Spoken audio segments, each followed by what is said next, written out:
Hi brave souls, and welcome to the 9th instalment of our wondrous quest for King Arthur. In this enchanting episode I'm joined by my wife Paula as we set forth to conquer the majestic Glastonbury Tor with its splendid panoramas and the ancient tower of St Michael's Church.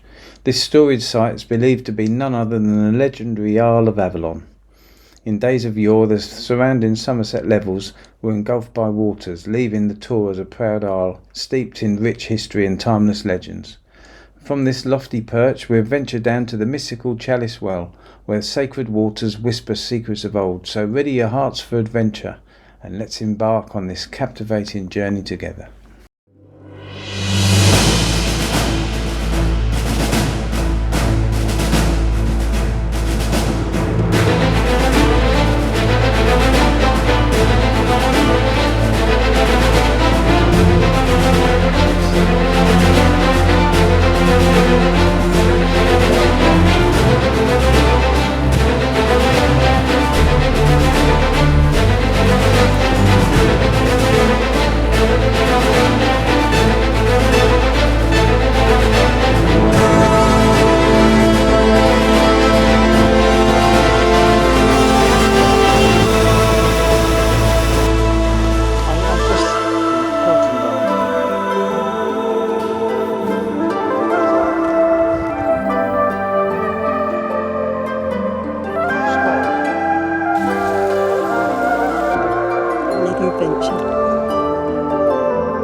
Well, my wife's coming up today, but she's not going to be here till about 4 o'clock. So I'm going to go over to Wells Cathedral, see what that's like.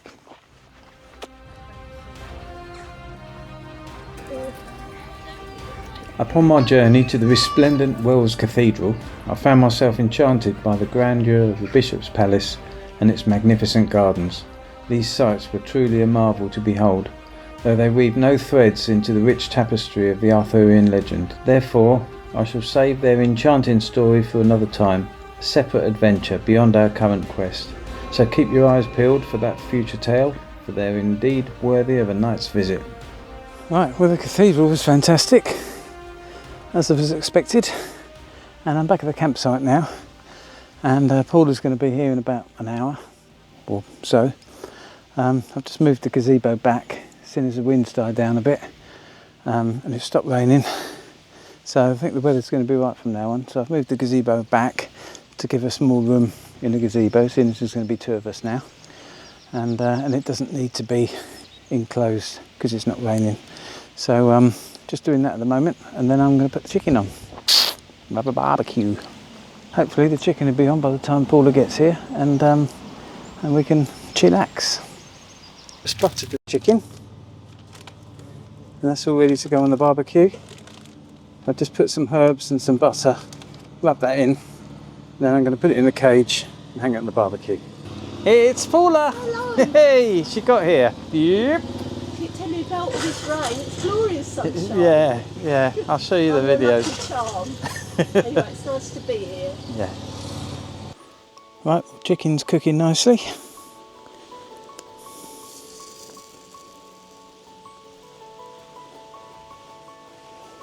Early days.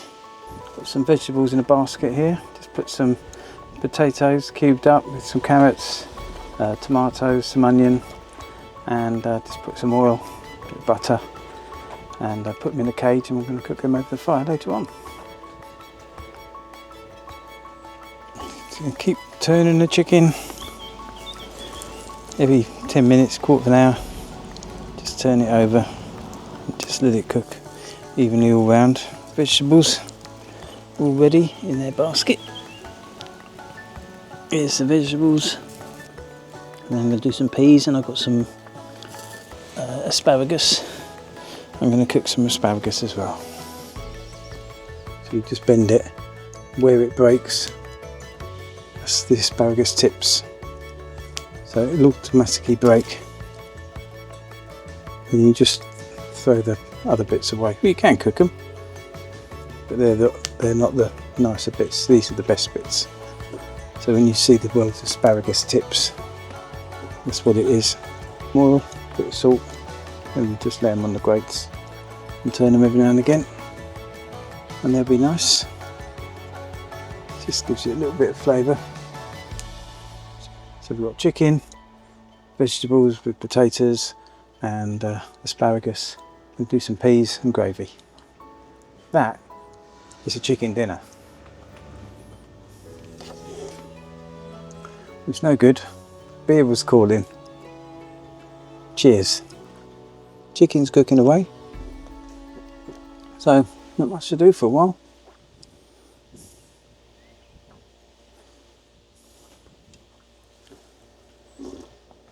Paula's having a quick look around the campsite, having a little nose. And yeah, it's not a bad site here. Garslade Farm.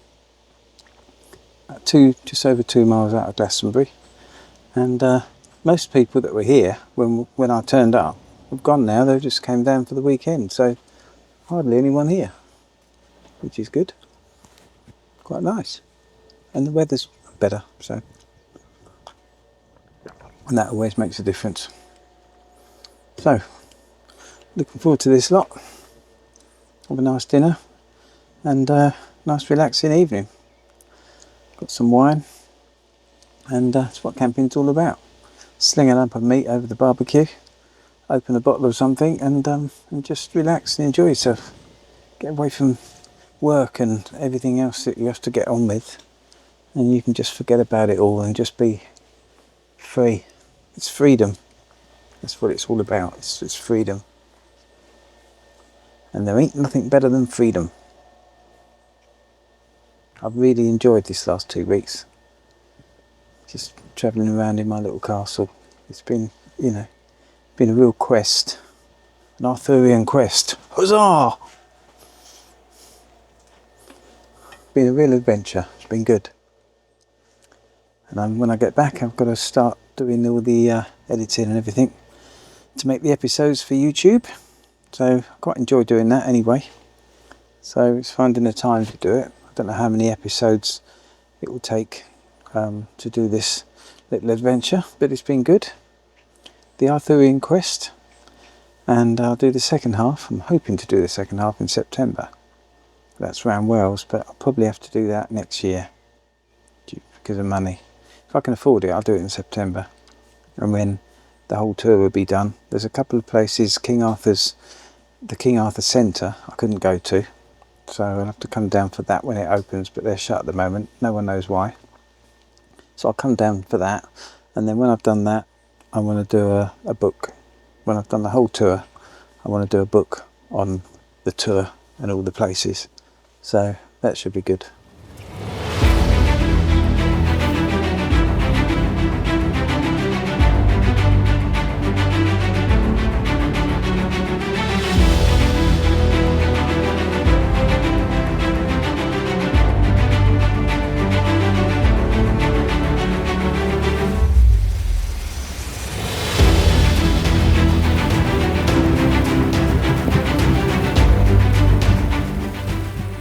Dinner is served.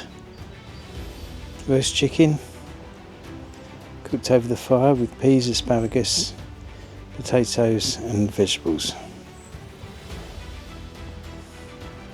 And the obligatory wine.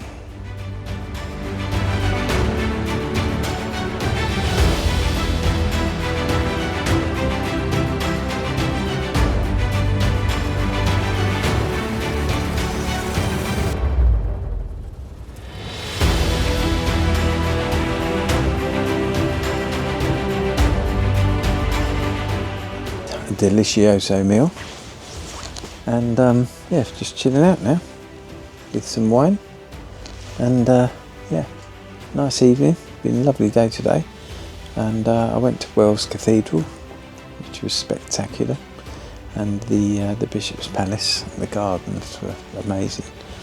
So yeah, we're off to the Tor tomorrow. We're going to go up the Tor, and then afterwards we're probably going to go into Glastonbury, just have a little look around Glastonbury. Day after that we're going to go to the Abbey. So all in all, a wonderful time.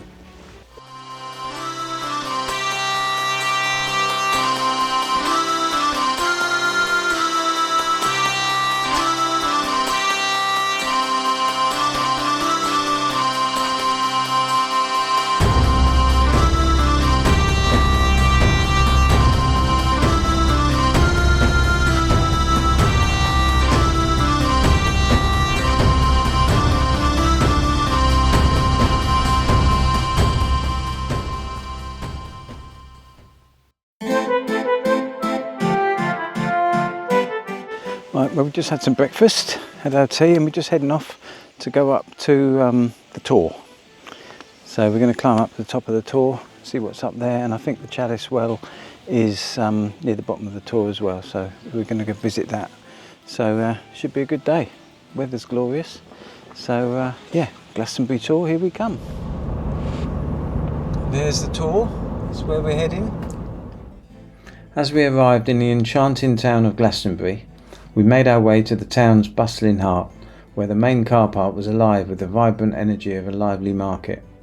Although we couldn't park there, it's from this spot that the Tor bus departs, ready to carry adventurers to the base of the legendary Tor.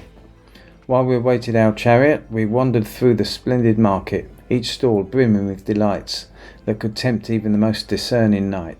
There was plenty of time, because the bus leaves every half an hour, ready to embark us on the next leg of our grand adventure. Right, we're here at the bottom of the Tor. We've just been on the Tor bus that's taken us here, so dropped us off right at the bottom. So we're just going to work our way up.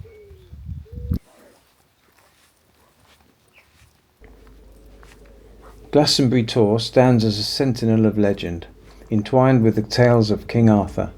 Although the threads of history are often elusive and unproven, this revered hill is believed to be the mythical Isle of Avalon, the fabled resting place where Arthur was said to have been taken after his valiant fall at the Battle of Camlan.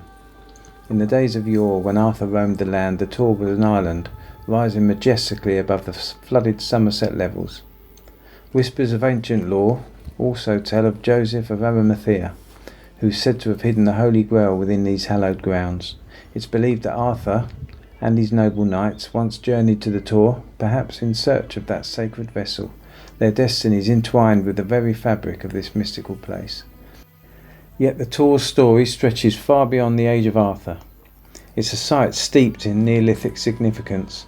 The spiraling terraces that adorn its slopes may have served as areas for ancient farming, or even as a labyrinth for sacred rituals, cloaked in the mystery of ages past.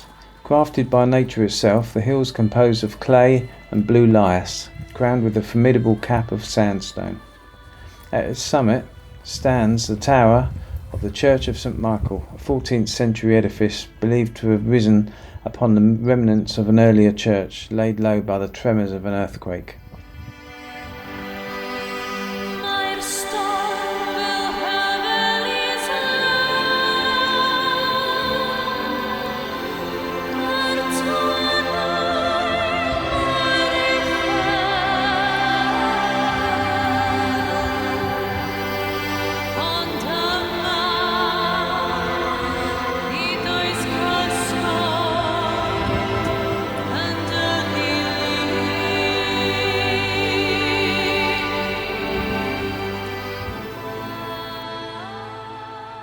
All that remains of its storied past is this church tower, a silent witness to the dissolution of the monasteries in 1539, decreed by the fabled King Henry VIII. Glastonbury Tor, with its rich tapestry of history and legend, invites all who seek to uncover its secrets.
Well, that's it, just been up the Tor.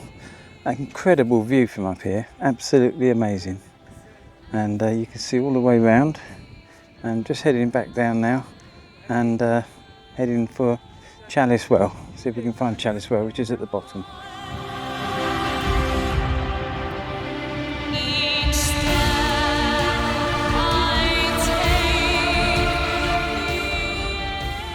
There's two ways up here. We came up one way and we're going down the different way, which is where the Chalice Well is. So if you don't see it on the way up, go down a different way and you'll see it on the way down. And just incredible views everywhere. Amazing. Costs £4.50 for the shuttle bus to get here. Obviously it's free when you get here, but the shuttle bus is £4.50 return from Glastonbury, centre of town. According to ancient legend, Joseph of Arimathea journeyed from the distant lands of Palestine, bearing with him two sacred cruets, or in a more enchanting tale, the very Holy Grail itself. These vessels, said to contain the blood of Christ and holy water from the faithful crucifixion, and they were treasures of immeasurable significance. Upon his arrival in Avalon, Joseph plunged his staff into the earth, and lo, a miraculous transformation occurred. The staff took root and blossomed into a magnificent tree, a sign from the heavens that he was destined to remain in this sacred land. Inspired by this divine miracle, Joseph set about constructing the first church in Christendom. It's said that he concealed the Holy Grail, or perhaps the sacred cruets, near Chalice Hill, hidden away where only the most worthy seekers might find them. Thus Avalon became a realm of wonder and mystery, forever entwined with the legacy of Joseph and the promise of the divine.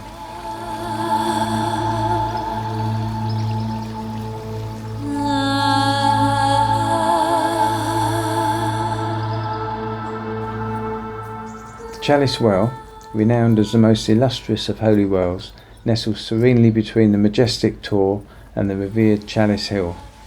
For a modest fee of £5, you can enter this sacred sanctuary, a price well worth the treasures that await within, in my humble opinion. This enchanting site is steeped in magic and spirituality, drawing seekers from far and wide to meditate and reflect upon their existence in this vast tapestry of life. Affectionately known as the Red Spring, its waters shimmer with a reddish hue due to the ferrous oxide as iron oxidizes at the surface. With a remarkable flow of 25,000 gallons, equivalent to an astonishing 110,000 litres every day, the spring continues to bubble forth even through the driest of seasons. It's believed that this wondrous source has been cherished and utilised for at least 2,000 years. Testament to its enduring allure. A visit to the Chalice Well is not merely a journey, it's a pilgrimage to a place where the divine whispers through the waters, inviting all who enter to discover the magic within themselves.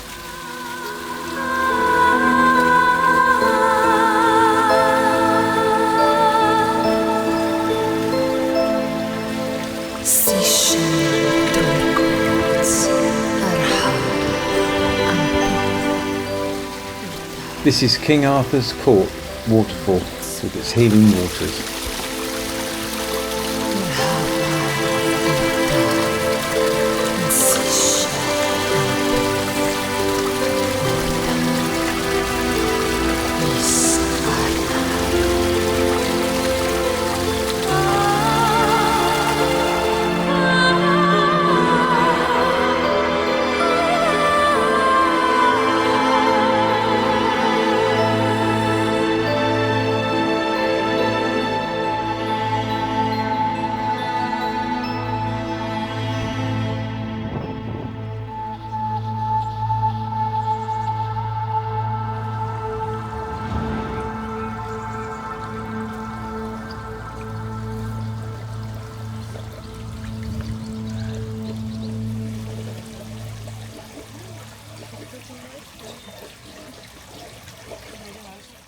After our visit to the enchanting Chalice Well, we meandered back into the heart of Glastonbury, where the very air seemed to hum with creativity.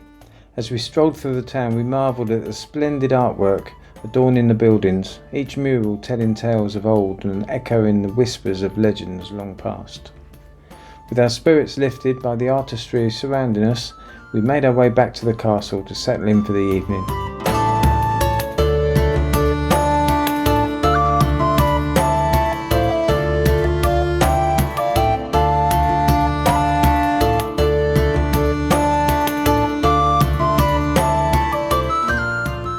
Well, we're back from the Chalice Well, just doing a barbecue. I just lit the barbecue now. We're going to do pork chops and sausages with mashed potato, and we've wrapped up some little corn on the cobs. So I'm going to have some corn on the cobs and peas. So that should be alright. So just waiting for the barbecue to be ready and just waiting for the potatoes. And then we'll have a meal. And I've got some mead for tonight. Some traditional mead. I was quite tempted with the black cherry one, but I thought no, go traditional.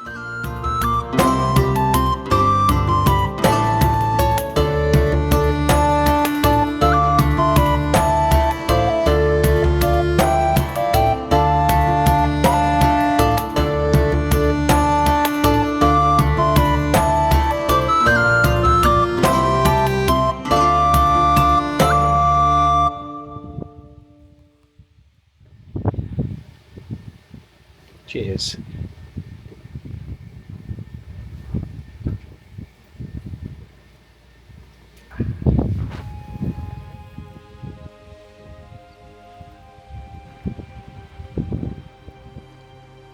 Tonight's dinner: mashed potatoes, sausages, pork chops and corn on the cob.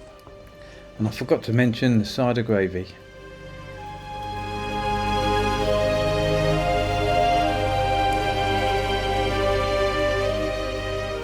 A skull. Drink my mead. Oh, that's a nice drop of jollop. Skull. Cheers.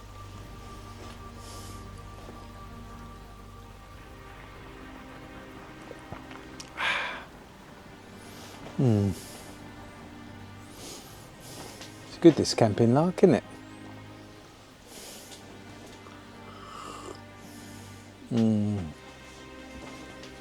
Well, it's been a fantastic day today. We've been to the Tor, went up the Tor, and the Chalice Well and the White Well, which was a bit different. Walked in there, people naked, very spiritual place. People naked, just bathing in the well, yeah, amazing places, and it's been a good day. So now we're back. We've had a meal, and I'm on the mead, as you do. Hopefully tomorrow we're going to go to the Abbey, so Glastonbury Abbey, so that'll be good as well. In case you're wondering, this jacket here is a gambeson, and it's what the knights used to wear under their armour. It's padded, really comfortable, lovely and warm, cosy, and because of the movement here, you just really comfortable. Do you think it makes me look a bit middle-aged? Anyway, skull. Mead is just honey wine, basically. It's delicious. Anyway, see you later.